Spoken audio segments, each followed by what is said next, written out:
এই তোমার জন্য একটা সারপ্রাইজ আছে। কি সারপ্রাইজ? চোখটা বন্ধ করো না। চোখ বন্ধ। এবার চোখটা খুলো। টান টান। এটা আমার রঞ্জয়ী ঘড়ি পরবে। রঞ্জয়ী ঘড়িটা পরবে না। টপ করে তোমার জন্য একটা ঘড়ি নিয়ে আসে, তুমি এটা পরবা, বাস, আর কোনো কথাই নাই। এই ঘড়িটার দাম 5 লাখ টাকা পিও। তো মানে আমি নিতে পারবো না। তুমি বারবার দামটাই দেখতেছো, তুমি আমার ভালোবাসাটা দেখতেছো না। মানে আমার ভালোবাসা কোনো মূল্য নেই তোমার কাছে? আমি একটা শখ করে তোমাকে একটা জিনিস দিতে পারি না? আমি তোমাকে পছন্দ করে কিছু দিতে পারবো না, সেটা তুমি নিবা না?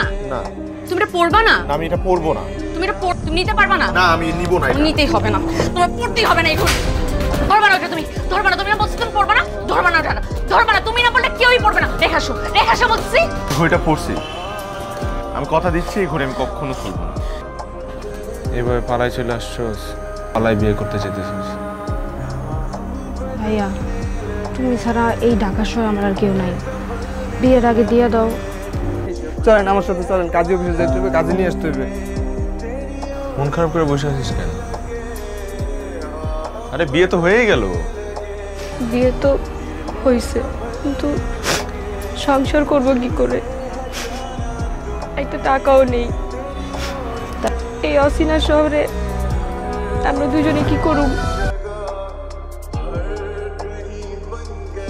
ঘড়িটা রাখ। এই ঘড়িটার দাম প্রায় 5 লাখ টাকার মতো। এটা রাখ, এটা তোদের বিয়ের গিফট হিসেবে দিলাম। আমি তো ভাই হিসাবে তোদের বিয়েতে কিছু দিলাম না, এটা রাখ।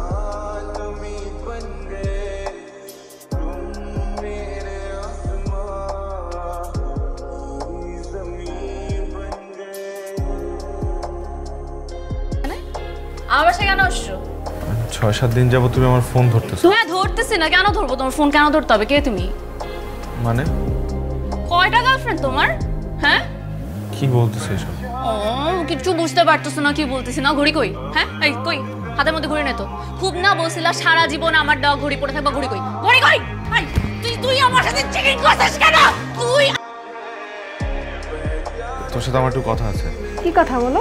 ওই ঘড়িটা তো বিক্রি করছি, বিক্রি করে আমরা 3 লাখ টাকা পাইছি, এই বাসা নিছি আর নতুন একটা দোকান দিছি। কার কাছে বিক্রি করছিস? ওইটা আমি একটা পরিস্থিতিতে পড়ে ঘড়িটা বিক্রি করে দিয়েছিলাম। ভাইয়া ঘড়িটা আমি ফেরত চাই। এই ঘড়িটা আমি 3.5 লাখ টাকা দিয়ে কিনেছি। ঠিক আছে, আপনি আমাকে 4 লাখ টাকা দিন, আমি আপনাকে ঘড়িটা দিয়ে দেব। 4 লাখ টাকা?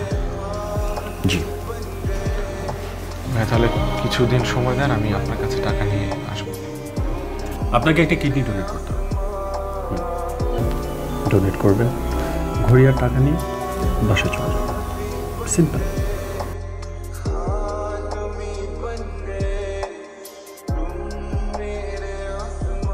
ভাইয়া কি হয়েছে ভাইয়া তোমার? তুমি তো অনেক অসুস্থ। ঘড়িটা নিতে গেলাম, ঘড়িটা ফেরত আনতে যাই, আজকে তোমার কিডনি দিয়ে দিছো। তবে নিয়তির খেলা। আমি যাব না, তুই যা, তুই গিয়ে ঘড়িটা দিয়ে আয়।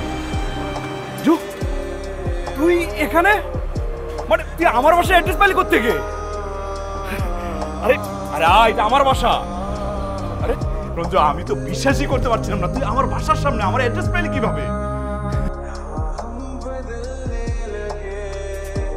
আমি তো তোর বিয়েতে কিছুই দিতে পারলাম না। এই ঘড়িটা তোর বিয়ের গিফট। সেটা দিয়ে আমরা নতুন সংসার শুরু করি। আমরা একটা দোকানও দিই, আলহামদুলিল্লাহ আমরা এখন ভালো আছি। কিন্তু ভাইয়া এই ঘড়িটার বিনিময়ে একটা কিডনি হারিয়েছে। এটা ভাইয়া ওনার গার্লফ্রেন্ড দিয়েছিল। ওনার গার্লফ্রেন্ড ওনাকে ভুল বুঝে খুব অপমান করে, আর ঘড়িটা ফিরিয়ে আনার জন্য ভাইয়া তার একটা কিডনি বিক্রি করে দেয়। দোস্ত, ওই মেয়েটা এত নিষ্ঠুর।